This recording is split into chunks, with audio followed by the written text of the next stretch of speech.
Hello everyone, in this video I would like to show you some tips of the proper installation of the manual valve on the coupling block.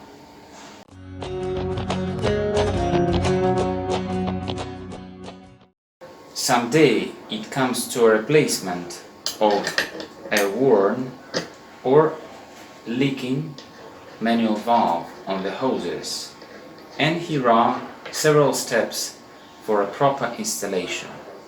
When the old valve has been removed and the seat has been cleaned and checked, take a new valve and first of all open it completely, as well as release a bronze nut. Next, fix the coupling block in the vise and twist the valve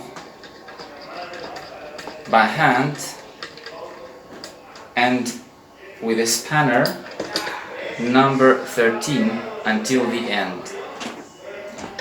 Do not use any sealing tapes like Teflon. Close the valve firmly with your standard box wrench, and only after that finally fix the bronze nut with a spanner number 11. Following these simple steps in suggested order will make the new valve working properly and prevent it from leaking.